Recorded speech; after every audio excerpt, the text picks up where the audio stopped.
万不要在酒店安装针孔摄像头，因为你极有可能拍到可怕的事。起初我为了寻求刺激，就在自己的酒店里埋设了许多针孔摄像头。今天正巧来了一对情侣，那小女友肤白貌美，第一眼我就被迷上了。于是我感慨地点开监视器，期待着好看的画面。可下一秒，我的笑容就僵住了。屏幕里的男人表情诡异，从厕所里拖出一个人，他胸口上插着一把刀，血液近乎染红了他的整个上半身，而那张惨白的脸更加让我汗毛竖立。这个人竟是我自己，什么情况？我冷汗直冒，既疑惑又惊恐地盯着监控里的画面。我这不是好端端地站在这吗？可那跟我长得一模一样的死人又是谁呢？眼看的男人找来了斧头，准备下一步行动，我再也忍不住，连忙拨打了报警电话。可迎接我的只有一连串没有尽头的忙音。为什么电话打不通呢？我心惊胆战地放下手机，去厨房拿了把刀，走出了房门，带着疑惑恐惧，悄悄地来到了302的房门口。我慢慢侧过头，把耳朵抵在门前，屏住呼吸，却没听到一点动静。我又往前迈了一步，干脆把脸贴在门上，没想到门竟然被我直接推开。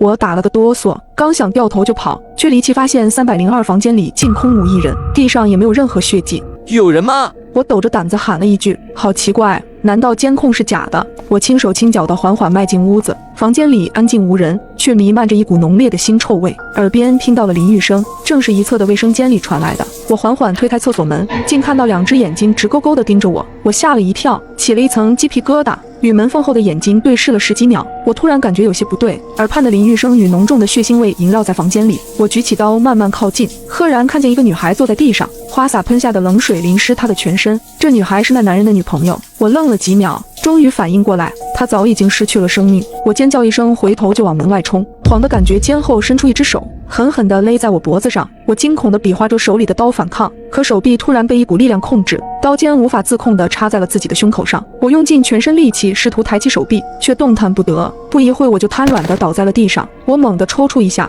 正巧对上那张诡异的脸。男人咧着嘴似笑非笑地看着我，接着我的身体被一点点拖出了厕所。在彻底闭上双眼的前一秒，我才发觉此刻插在胸口上的这把刀，就是我之前在监控器里看到的那把。接着眼前陷入一片黑暗，再睁开眼，自己竟再次端坐在监控屏幕面前。我还活着，可监控里出现的熟悉一幕让我眉头紧锁。画面中男人正在将我从厕所里往外拖，这不就是刚刚发生的事情吗？仔细看屏幕右下角，我这才发现显示的居然是10分钟之后的时间。我缩回到椅子里，大口呼吸，尽快让自己冷静下来。这个监控似乎显示的是10分钟之后发生的事情。刚刚他成功预告了我的死亡，如果我这次选择不出门，不就不会死了？这次说什么我也不会去302了，但那女孩肯定已经被杀了。等再过10分钟，我就去最近的警察局报警，把那变态抓了。这么想着，眼角的余光却瞥见有些异样，面前的监控画面不知何时改变了，本应躺在地上的我消失了，那个凶手也不见了。不对，怎么好像连场景都变了？仔细一看，我头发根都立起来了，这无比熟悉的摆设，这不就是我的房间吗？此时画面边缘露出了半张脸，表情扭曲而痛苦，那正是我自己的脸。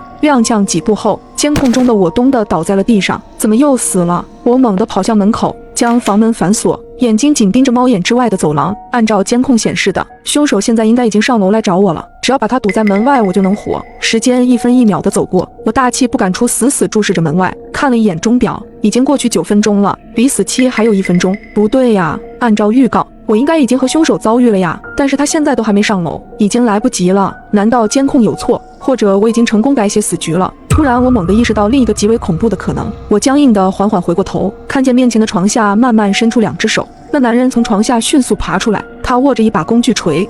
我猛吸一口冷气，慌忙转头拧动把手，刚把门推开一条缝，耳侧就冒出一声闷响，瞬间感觉天旋地转。我手掌扶着额头，摇摇晃晃地走了几步，接着颓然趴倒在地。我唰地从桌上弹起来，直愣愣地盯着面前的监控显示器，眩晕与疼痛源源不断的自颅顶传来。我竟再次回到了10分钟前。